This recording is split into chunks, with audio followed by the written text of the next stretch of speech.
Right.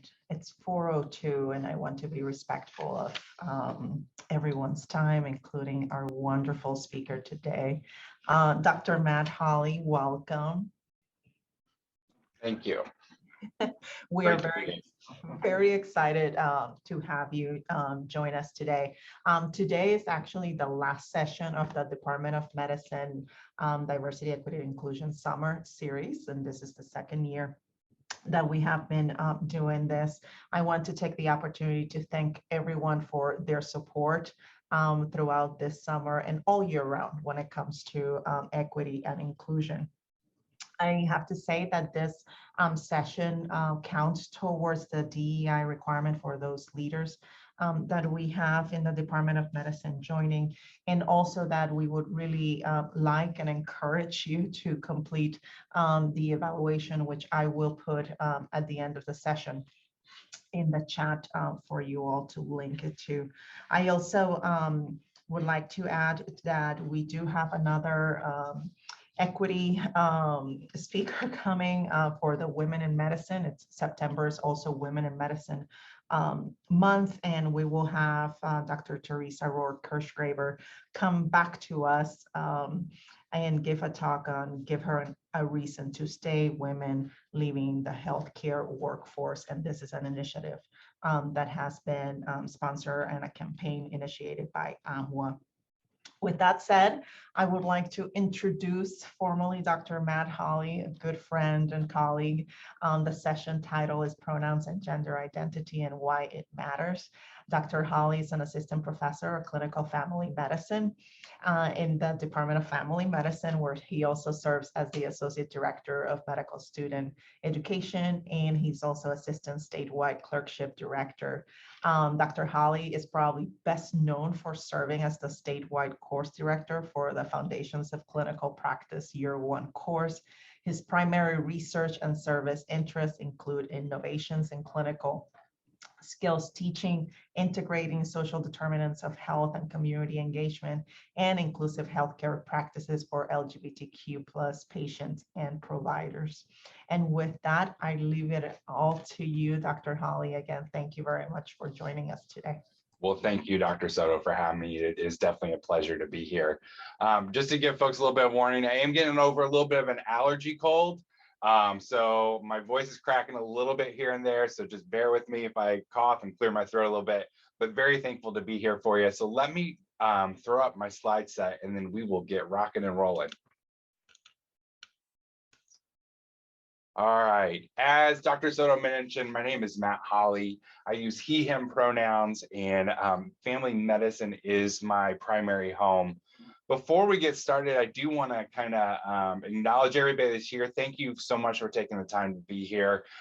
In looking at a quick glance at the attendees list, there are some wonderful people on here who do this work even better than I do. So if I miss something up, don't hesitate to jump in and say something. I'm looking at you, Dr. Fortenberry, but very glad to be here and be part of the conversation with you all today.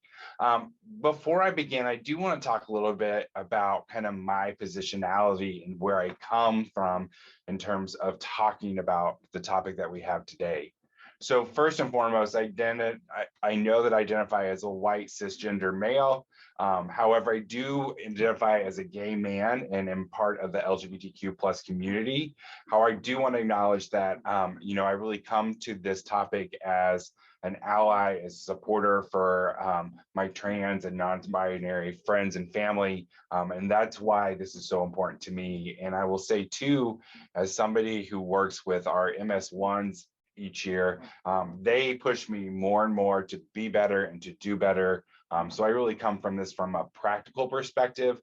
We'll talk a little bit about healthcare outcomes and why it's such an important thing and how this connects to that, but really talking about practice, putting things to practice. So let's talk a little bit about what I hope to achieve in the time that I have with you today. And so one of the things that we're going to do is really start to define and discern kind of the various terminology that exists. So we're going to talk about sexual orientation, gender identity, expression, kind of SOGI data as we kind of talk about it. We'll talk about the importance of personal pronouns. We'll recognize the tips for using gender neutral language, both in practice and within our systems. And then we'll talk a little bit about kind of understanding why personal pronouns are so important and what harm can be done when we misgender individuals. And I really did put this image up here for a reason, that, appearance does not equal pronouns, and to keep that in mind as we go through this conversation today. So let's talk a little bit about terminology. And many of you may have seen this data kind of presented in different forms. The first time I saw this, it was more of a gingerbread person, which they kind of had named the genderbread person. And then I saw a different version of that, which was kind of the gender unicorn. And that is one that I had used for a long time. And then actually I had gotten a message from a student at our Muncie campus who really didn't like the unicorn and had introduced me to the Soji astronaut, which I think is really interesting because it does talk about kind of limitless possibilities. And so some of the things I do want to talk a little bit about are, as we'll kind of go down these here, is one, first, we talk about sex identified at birth. We know that this is a label assigned at birth based upon medical factors such as chromosomes, hormones, and genitals. Most people are assigned male or female, and this is typically what we put on birth certificates. When someone's sexual and reproductive anatomy doesn't seem to fit the typical definitions of male or female, they may be described as intersex. And if you've read kind of some headlines here and there, you notice that there are certain states are actually leaving gender blank and allowing families to come back and to make decisions about that later on. So that is kind of sex identified assigned at birth. And then we kind of look at the next category, which is gender. And gender really is this social construct that is composed of different cultural identities, expressions, and roles. We often codify them as either feminine or masculine, and they typically are assigned to people based upon their interpretation of their bodies and more specifically their sexual and reproductive anatomy. However, we really want to kind of be more exclusive and kind of thinking about gender identity, which is the conception of oneself as either kind of maybe man, woman, both, neither, and or another gender. Gender identity is really kind of how people identify or what terms to use. And so there may be some terms in here that you may not know off the top of your head and kind of what they mean a little bit. And so, if we think about agender, it is traditionally a person who does not identify themselves as having a particular gender. Gender fluid, maybe someone who does not identify themselves as having a fixed gender, which means they may feel one side or more like a man one day and more like a woman. And then MB, or kind of like, if you think about it, NB, another term for non-binary. And oftentimes non-binary individuals may describe their gender as neither exclusive to man or woman, is kind of in between or a little bit of both in genders. And then two, there's some of this gender identity issue is cultural. And so the term like two-spirited is one which is often used within the Native American community and describes Native people in their communities who feel really a traditional third gender ceremonial or social role in their cultures. And then if we think about gender expression, and gender expression is the multiple ways. It can be everything from behavior to clothing to accessories in which a person may choose to communicate their gender to either their own self or to others. And then if we think about attraction, and we get into like sexuality, I mean, that is really about who individuals are sexually, romantically, and emotionally connected to other people. And so you can kind of see different things here like asexual, demisexual, pansexual, bisexual, lesbian, or gay. And if we really think about a holistic perspective of sexuality, there's a variety of different things that go into that in terms of both attraction, gender, different types of relationships as well. And then you'll see here too on the right side of the screen, cisgender. And I really like this is where I think the galaxy analogy really works nicely. Cisgendered is when if your sex assigned at birth aligns with your gender identity.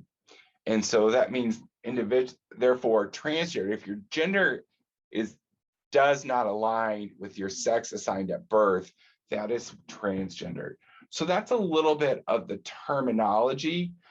We're going to spend more talking about gender and gender identity for today, but feel free to ask questions as we go through the conversation today. To kind of get you thinking a little bit about how this plays out in clinical practice, I just wanted to share with you kind of a starter video for conversation to think about. And this video comes from the Fenway Institute located in Boston, who in my opinion is one of the big thought leaders in LGBTQ healthcare initiatives and policy research really impacting the queer community.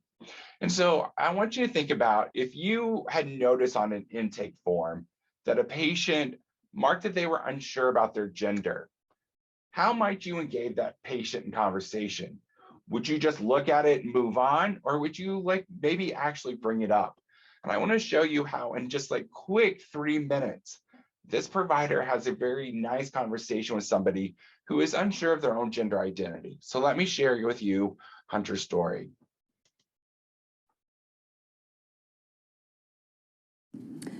Hunter, I noticed that on your intake form today that you expressed that you might not know about your gender identity.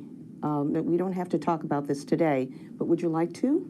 I guess so. I feel kind of silly talking about it. I mean, I know a bunch of people at school who are transgender, but I just feel like they've known since they were kids. It's true. Some transgender people have expressed that they've known that they were transgender from a very young age. But it's actually much more common for people not to come out, even to themselves, until they're much older. So how have you been feeling in your body? Do you have any discomfort with it or with parts of it? I guess I'm still pretty young, but I don't know, mostly I just feel uncomfortable when my friends or family treat me like a guy.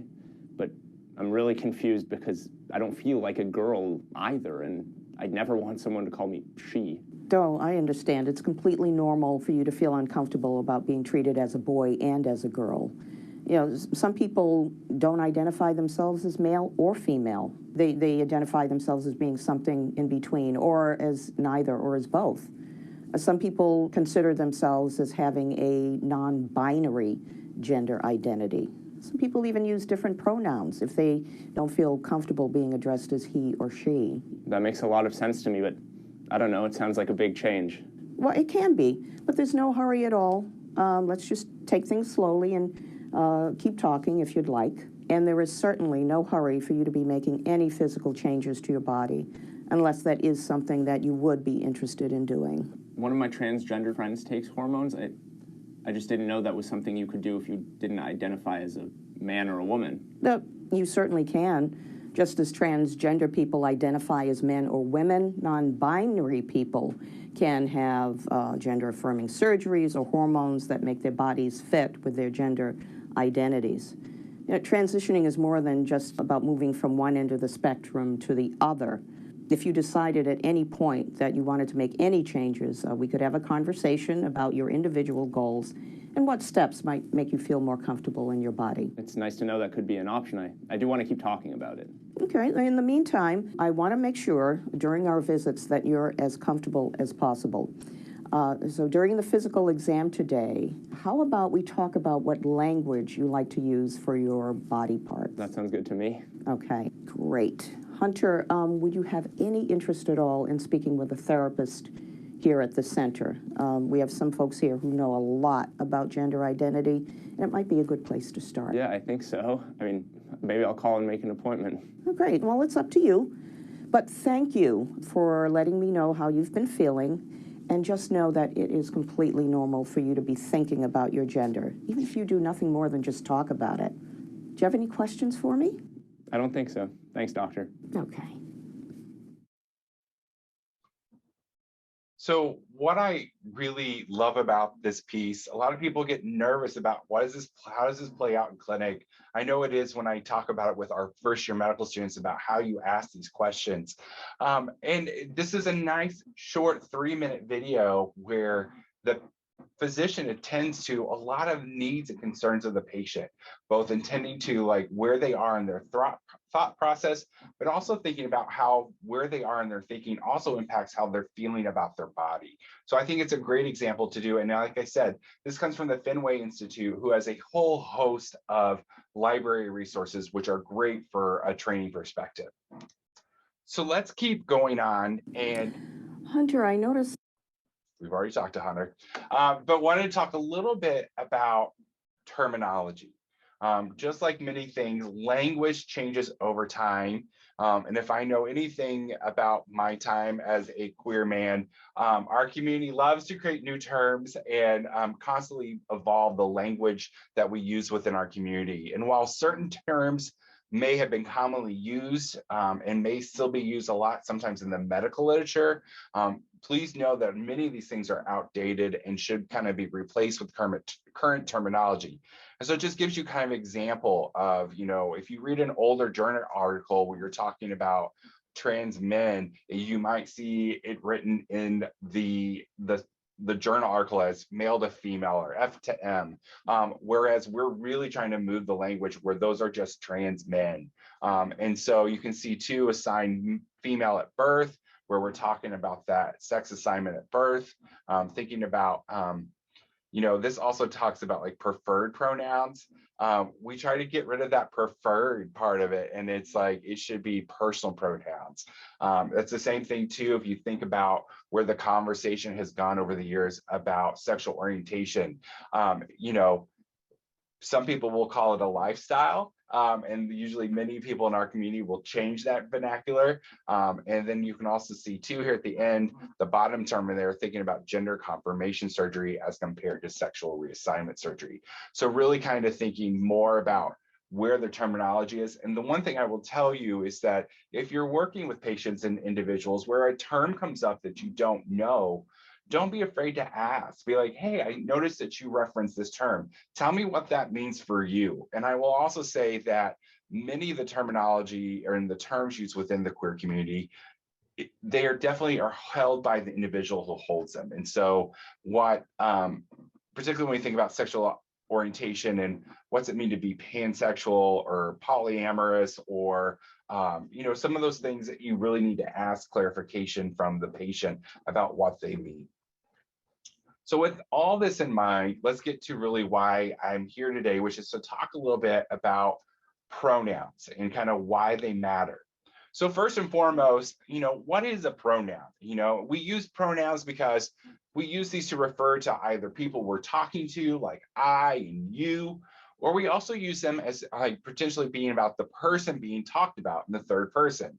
So that's where we see terms like she or her, he or him, or they, them. Since pronouns are gendered, I say that again, pronouns are gendered. It's really important to be intentional about the way we use pronouns as we all work to create the most inclusive environment as possible. And so, as I mentioned before, why do we focus in on pronouns? This really is about kind of the use and sharing of pronouns, how to make our spaces more inclusive of transgendered, gender nonconforming, and gender non-binary people. In addition, including pronouns is really a great first step towards respecting people's gender identity. So you might be thinking, how is this more inclusive? By providing an opportunity for people to share their pronouns and use their pronouns, you're showing that you're not just assuming what their gender identity is based upon their appearance. So going back to that image I showed at the very beginning, that we cannot assume anybody's gender identity based upon their appearance. So where can you start?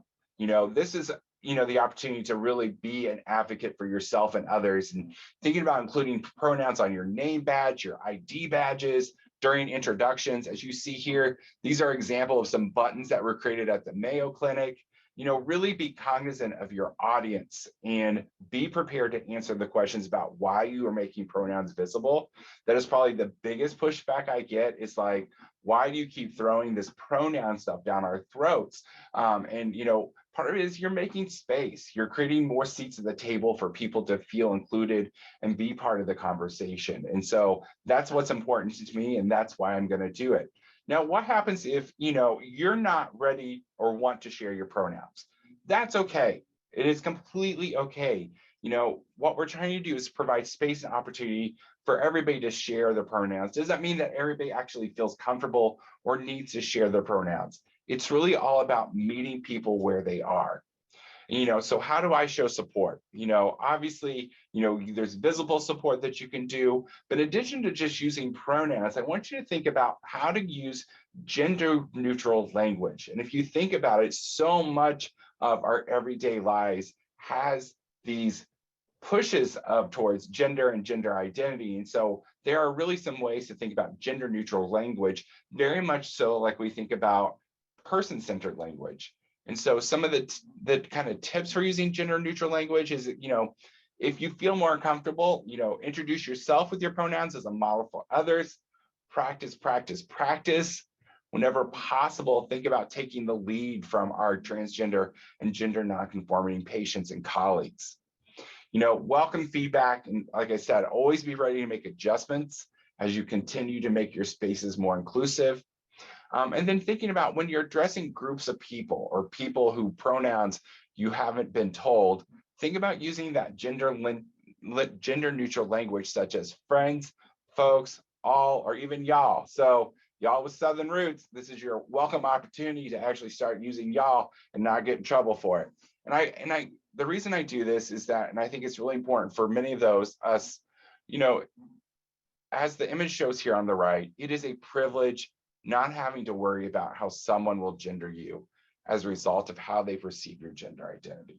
And that's really what this is all about. And you want another example of gender neutral language, try to start thinking about avoiding ladies, gentlemen, ma'am, sir, girls, guys, etc. Using other words instead. Like I often will greet people as friends. I like to believe that everybody I meet is a friend or a friend to be made. I do use the word folks a lot of part, everyone, you, all. And, as I mentioned before, this shift really makes things gender inclusive and acknowledge the identities of all people and removes the assumption. It's like thinking about the way in which we use person-centered language as well. It's not a disabled patient, it's a patient with a disability, or so those are kind of the same kind of concepts about that, and to be mindful of our language. So again, thinking about how does this play into clinical practice? So, oftentimes we have the use of EMRs. Pronouns may be in the EMRs, they may not. They may be on an intake or form, or they may not. So how does like a physician maybe, check in with the patient about their pronouns? And once again, I'm going to show you a quick 90-second video about how a physician can ask a patient about their pronouns.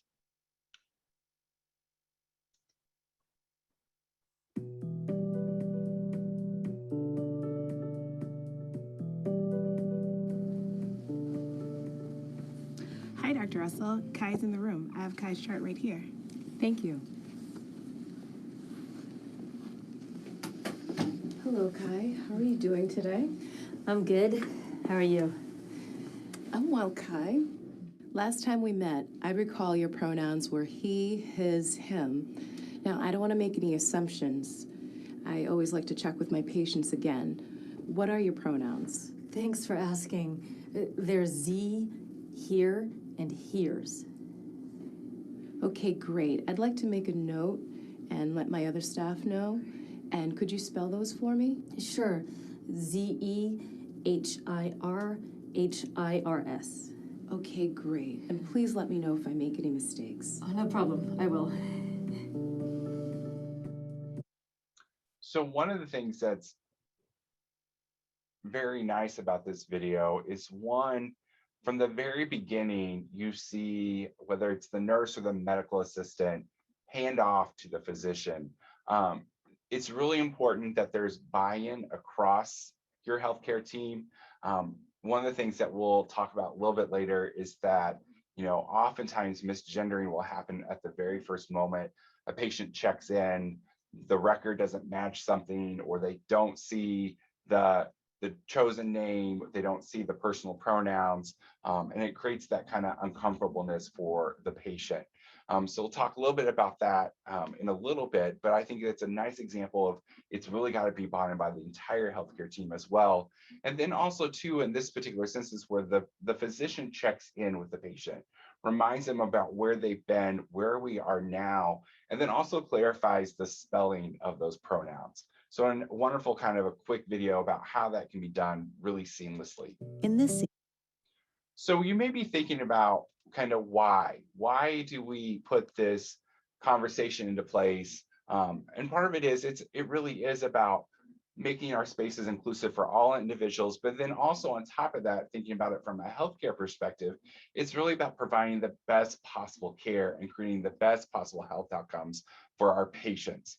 And we know, I'm not going to spend a whole lot of time going into a bunch of studies about, the health, kind of some of the poor outcomes for transgender individuals in healthcare, but you can kind of see here, just by those who choose to come in and get care, 19% refuse because of their identity, 28% reported harassment, and 50% reported having to teach the medical professional about their healthcare. And so we've got a lot of work to do, a lot of training that needs to happen. It's why we have pushed it so hard in the early parts of our curriculum, knowing that that information will spread as our learners go throughout the years. In addition, having conversations with faculty and staff in such a ways like this, where we're really trying to get a change on the culture and make it part of our everyday vocabulary. Now, with all things that happen, things do happen, mistakes are made. And so some things to think about, what happens when you potentially misgender someone? And, misgender is by actually using the wrong pronouns. Don't panic, think about correcting yourself, making a mental note for the future and moving on. Being overly kind of apologetic or making a fuss can actually make the transgender person feel bad about your mistake. So again, kind of thinking about this, calming your defenses, take a moment to yourself and breathe, acknowledge that you made a mistake. We talk about the importance of good communication with our medical students at the very beginning, and talking about the need to have transparency, and our patients want us to be transparent. So if we make a mistake and we acknowledge mistakes, our patients are well more willing to hear that and have that come from a really place of compassionate care. Express gratitude for making the correction, particularly if the patient made the correction towards you, and then really commit yourself to doing better. And again, action over promises here. So one of the things, since we're using the webinar format, we can't really do that, have a conversation like we typically would, but I want you to know, I want you to think about kind of what you would do here. So imagine you've got a third-year clerkship student currently on your service. Your student is a trans male who uses he, him, his pronouns, and a patient of yours begins to misgender the medical student, consistently in terms such as ma'am, young lady, etc. I want you to think a little bit about how would you respond in this scenario? Where does your attention and care go to? How do you handle the medical student's well-being? And what, if anything, do you say to the patient? This is an actual scenario that came to me from another clerkship, and it was actually one of the reasons I went and did a presentation for them. And this is really challenging. There's lots of things that play it here. There's obviously the power and difference that comes from all of this between the patient, the preceptor, the student. Also, what risk do you do to the patient, risk to the medical student?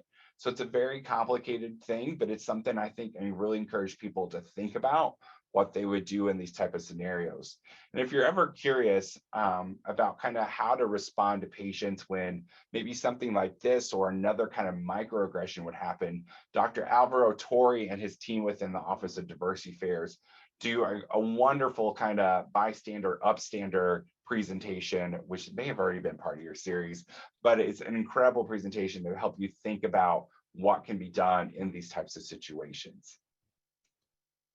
So kind of as I start to wrap up on this, I want you to think about what kind of personal commitment you can make to share and to show your support and about creating these inclusive spaces. And so first and foremost, there are things called pronoun badge buddies. And actually we have some available through the School of Medicine's Office of Diversity Affairs. You may have seen a story about it come across in Scope or in the faculty development newsletter. I will give you a heads up right now. the badge buddies that we have in stock right now are the horizontal. So if your badge, which is really the learner badge, goes horizontal, like kind of like the picture here from Perry from Scrubs, if you're a little curious, that have your pronouns going across the top. They're working to find the right vendor for the vertical. If you are at Eskenazi has some great pronoun badges that hang below the badge as well. In addition, if you don't want to wait to get one, there's some great options on Etsy and other providers. You can also share your pronouns on your Zoom profile. I noticed like here in the attendees, there's some of it there. You may see it on mine, on my little picture. There's a really thing to add just by going in and edit your profile name and put it there. In addition, there's been some recent additions to Canvas, which is the school's learning management system, where you can go into your settings and add your pronouns to your profile. You can think about adding your pronouns onto your email signature. Some people will even hyperlink to why use pronouns, and it links to a very nice article, I think from Vanderbilt, about that. You can even include your pronouns on your social media accounts. Over here's my Instagram. Instagram had a recent update where you can go in your settings. You can see my he, him, and his. That's my golden retriever, Blanche. But you can do that on your social media accounts. You can do it on Twitter by actually typing it in. And then also, as you think about this, if you're in a meeting and they're doing introductions and they don't start necessarily modeling the way with pronouns, don't hesitate to be the disruptor and start using your pronouns. It says that it's that signaling to members of our community about where people are with their thoughts and their thinking. It's kind of like rainbow flags and pens. It's a signaling to a lot of people that they're in a safe space or with someone who they trust and can potentially confide in. So in addition to kind of your own personal commitment, I'm going to challenge you all to challenge the system. And people who know me know that I have a loud mouth and I'm all about kind of being a little bit of disruptor. And so not only thinking about what the commitment that you can make, but what we can do as a system, as a community, and one, really pushing yourselves to think about inclusive intake forms. So thinking about from a clinical practice, thinking about intake forms. For those of you who primarily do research, I also challenge you to think about, are you asking these questions about gender identity on research information? And so we know that there's not a lot of great data out there about individuals who either identify as non-binary or trans in some of the bigger healthcare studies. And so making sure that we're including those things into our research practices. Also thinking about inclusive usage of the EMR. I know as a non-physician, I don't have a lot of access to EMRs, but I do know that where things are placed in Cerner are different than Epic, and then really training your staff and other individuals who use the EMR to really pay attention to where these things are at. Another big one is patient communication. Oftentimes we think about some of the forms that are pre-populated that come out. You won't be surprised by the number of stuff that I get from IU Health that still concludes salutations like Mr. and Mrs. And then also too, they still use for same-sex couples the terminology life partner, which is kind of one of those words that kind of is visceral, creates a visceral reaction for me, that we still can't get spouse for people who are legally married. And then too, I know there's some people who are big grammarians and stuff like that. Break the grammar rules. I have a wonderful, I can share a wonderful story or a news article by the Washington Post that really talks about the use of gender neutral language around the world. So really talking about what's happening in the Spanish language, where you're starting to see the Latinx stuff, you're starting to see asterisks in the French language, everything from Arabic to others are kind of having these conversations about gender neutral language. So it's not just an English perspective, that it's also thinking about as you translate forms or have forms translated or transcribed, to also think about gender neutral language in that process. And then also thinking about your inclusive recruitment hiring processes. So again, this goes back to the gender neutral language. So, not asking about husband or wife, boyfriend or girlfriend, asking about spouses and partners as part of the process. And so think about those things. And then also like push yourself and your departments to have an annual diversity plan, or at least I say annual to get you started, and review it on a regular basis about how are we making our space, our department, our division as inclusive as possible. And so I'm going to leave you with some final thoughts. And again, kind of what I hope were some of the takeaways from the conversation here is that, again, you've got to ask. It's important about asking. And, you know, if you don't have an intake process that provides that stuff before you, don't hesitate to ask it in the room or in the clinic or in the hospital space. Again, you cannot tell somebody's pronouns just by looking them. And asking them is really a sign of respect and inclusivity. You know, also understand respected people need time to share their pronouns. It's not up to us to decide other people's identity. And the same thing too is people are like, why are you asking me about pronouns? You know, explain that it's part of what you do every day, that you want to make your spaces inclusive of each other. If you don't want to have a conversation about pronouns, we don't have to do that. And then practice makes perfect, just like everything else. We think about the over 200,000 inpatient care that you will have in your lifetime as a provider, and thinking about the importance of communication. You know, if you're unsure about how to use that, you know, ask others to help point out your mistakes, and be engaged in the process. So again, it has been my absolute pleasure to be here with you all, to kind of share my take on why pronouns and gender identity matters. I'm going to really talk about it from a practical perspective. We can have a whole nother conversation about healthcare outcomes and disparities amongst the queer community, but that's another conversation for another day. So I'm going to stop my share. I noticed that there were some, let's see what's in the chat. Yeah, there is a question, Matt, and I'll go ahead and read it for you. Do you have any suggestions for those of us in a system where pronouns are not easily noted in the chart? And so often I'm unaware a patient is trans until I get in the room, so they have to come out over and over again to providers. I try to give others a heads up, but there's nothing systematic to help. I am trying to see about adding banner to our EMR, but still. Yeah, that's tough. Yeah, and I like, as you know, as the PhD guy sitting in this conversation, I probably don't have the best answer for you. But then, you know, I also like challenge ways that work for you and your system. You know, I think many of us go to academic meetings, and there are oftentimes like pronoun buttons and stickers. Imagine if you had those available at the time of patient registration at your front desk. You know, if your staff's wearing a sticker or a button and you just have them available, you know, I will tell you, a very savvy person will see them put one on. And so that's, you know, a quick, simple workaround. But yeah, I think the more and more you can push people who make those decisions about the importance of it, I wish you all the best. And I would say, you know, ask some colleagues too. I think there's a strength in numbers too when people bring issues, concerns forward. Thank you for that answer. I am wondering, Matt, this question has come up over and over again in some of the discussions that I have. Where do you see the difference of where our faculty is at in terms of comfort with pronouns versus where our med students and trainees are? Yeah, I will tell you probably, that's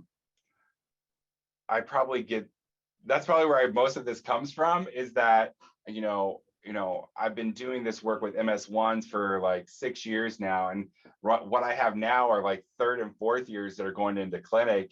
And, they're really savvy about, sharing their pronouns, asking the patient about their pronouns, and it catches maybe the preceptor off guard or something like that. And so that's oftentimes we get brought in to kind of explain that. So I think our learners are very savvy about some of these issues. And I think our faculty have a little bit ways to go. I think many of us are comfortable with kind of like he, him, she, her, they, them. I think when people start using the zer, the z's, it catches people off guard. But it's a wonderful conversation to have. Yeah, so I think part of it is, and I think that's also why, like, we have some of the issues with the system, that the EMRs haven't kept up with some of this stuff as well. And like I know probably in another 5 years we'll have another set of words and terminology that we're working with. Yeah. That's Somebody asked a great question about talking to young I children. know. I was gonna say that my 9-year-old came to the house. I think it was a few, maybe last month or something like that, saying so and so is using, this particular pronouns, and I said, "Oh, tell me a little bit about this." And the teachers had to actually talk to the kids about pronouns and about their new classmate. What's the answer, Matt? Oh my gosh. This is where I wish I could phone a friend or something like that. Yeah, I would say this is what I want to like talk to our peds friends about some of this. And there's some great work that Dr. Fortenberry and his team do over at Riley that would be great things to do that. I will also say too, I have no doubt that there are children's books out there about some of these topics, about children who are maybe making a transition. And I think it too is, it's, you can talk about like how toys, is it okay for somebody who identifies as a boy to play with a Barbie? I would think about when Target was trying to get rid of like, boys and girls toy sections and kind of not labeling that in, the 1 million moms, which is really like what, the 1,000 moms, kind of raising an uproar. I think it's a great conversation to talk about. It's fine for somebody who identifies as a male or as a boy to wear a skirt. It's okay for some of the, I think you may not be able to get into all the language of children, but putting it in terms in which they understand that, it's about anybody can wear whatever they want, anybody can be whatever they want to be. And then, like I said, working with experts who really can help with the language, I think is important. And I would like to welcome Dennis, if Dennis, Dr. Fortenberry wants to add any resources that he's aware of, that would be fantastic. But it's true, there are a lot of books, children's books out there, and certainly resources that Matt and I are probably not fully engaged with. So we encourage you to reach out for those resources. Let me see if there's any other question here. No, I think we got them. Keep the questions coming. Yes. Yeah, and I know like one of the challenges is that language changes over time. Like as an example, there's a lot of debate about the use of the word queer. Like I come from a generation where it was really used as a derogatory term, and and it's really been kind of our more youthful members who have said, hey, we're going to reclaim this word as part of our community. And so I know that I've been part of lots of IU conversations about when we call something queer from a university perspective, there's generations who hate that word, and there's others that like, no, that's our word and we're going to use it.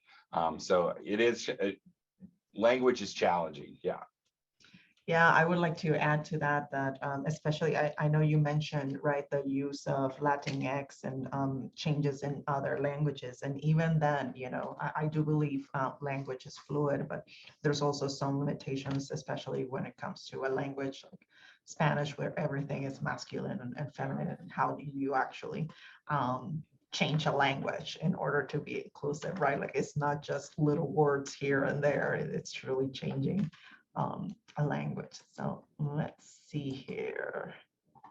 I think we got these questions. Thank you, Matt, for the post. I don't know if anybody wants to ask anything else, but if you can go ahead and ask that, but I'll ask Matt, what are the last pearls here? What do you really want people to get out of this, if there's one thing? Right.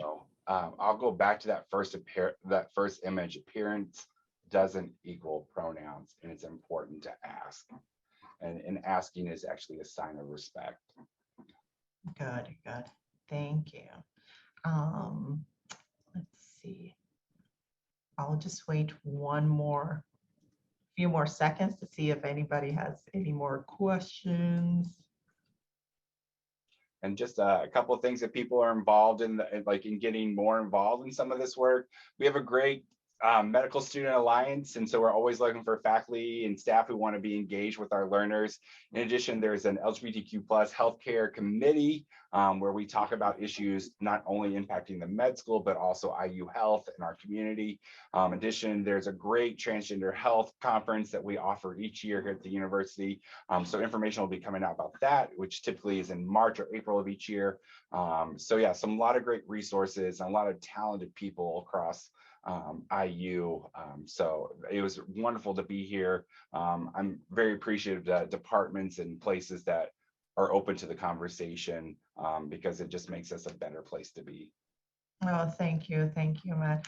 So I included the evaluation in the chat, and I hope you click on it and let us know what you think about the series and this talk today. Matt, again, thank you very much for agreeing to join us today, and I hope that you are ready for all these individuals to contact you if they have any questions. So be ready.